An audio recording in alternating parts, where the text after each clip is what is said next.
When we got that first big trailer for the DLC, the one with actual in-game footage, we were introduced to some new concepts regarding Ogrepon and Terapagos. Not only the confirmation that the little turtle is also the medium turtle, but also the confirmation of terrestrial forms and terrestrial states. So hey, I'm not so ace trainer, and what are those? Let's get into it. To summarize things, the little turtle Terapagos has a terrestrial form, also Terapagos, and Ogrepon, as we've experienced already, has various terrestrial states. At this point, these two Pokemon are the only ones we know capable of such things. Another thing that we know is that Terapagos can take on, and quoting the website, distinct appearances. This tells me that they didn't want to use the word forms as in distinct forms, meaning that the disc Pokemon is very likely a terrestrial state of Terapagos. Nothing of what I just said is actually news, even the speculatory part is a little bit obvious, but what makes a terrestrial form and what makes a terrestrial state? In order to try to answer this, I started by looking up the actual definition of form and state. And well, it's a bit obvious as well. A form will be the actual shape of something, and we can see that multiple times during our Pokemon journeys. Things like, for example, the forces of nature when exposed to the revealed glass, cast form in different kinds of weather, or even Mega Evolution. There are countless examples of this, and Mini Terapagos to Medium Terapagos is just another one of those. And in this case, I'm assuming that the triggering of such a change has something to do with Terra energy. But a state is the condition of a being. For example, human condition is usually the characteristics and key events in someone's life. It doesn't change you, it defines you. With the definition here, things start making a lot more sense, especially when it comes to terrestrialized states. It isn't something physical, it is more of the mind. It is like, achieving an enlightened state or reaching nirvana, something like that. And if you think about it, it does make a lot of sense when we think about Ogrepon. We see Ogrepon experience this type of terrestrial change when a very important thing has happened. She has her masks back. The masks are basically key events in Ogrepon's life, and they remind her of her human friend from long ago, which we see right before she switches to the teal mask.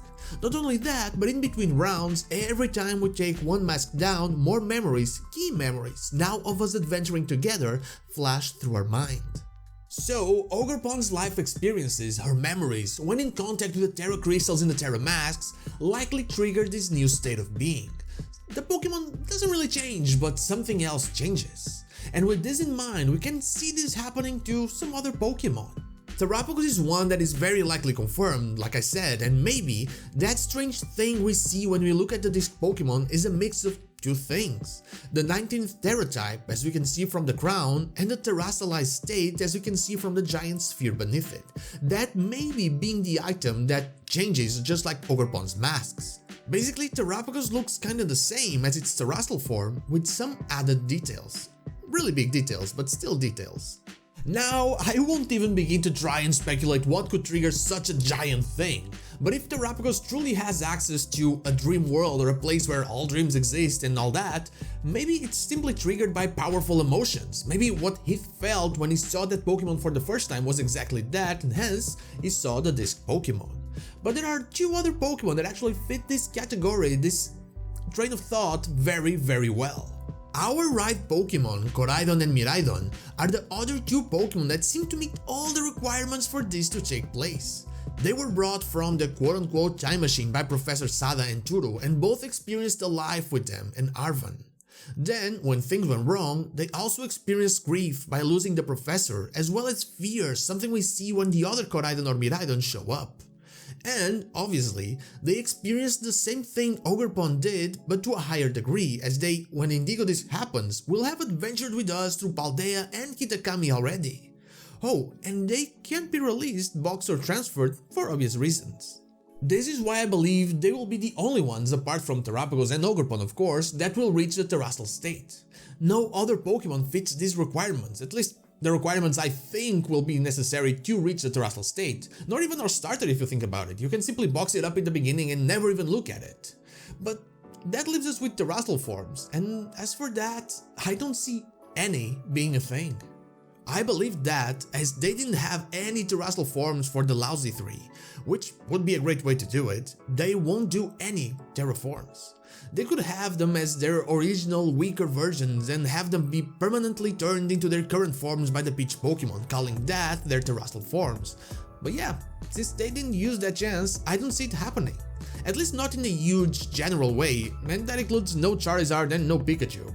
The only one that I could see having something like that would be the Peach Pokemon, as it makes sense that it is hiding something inside, as in the legends Momotaro was born from a peach, so something might be born from it as well, but that could simply be an offensive form, for example, a battle form like our right Pokemon have. But that's just one of the many mysteries the Indigo Disc has waiting for us, and I believe that it will be just a very endgame type of situation. A battle between Terra states in the depths of the Great Crater of Paldea. The real question is, of course, what does the journey down Area Zero will have in store for us this time? And that is all I have for you today, just a little talk about the difference between Terra states and terraforms and what we could see from that.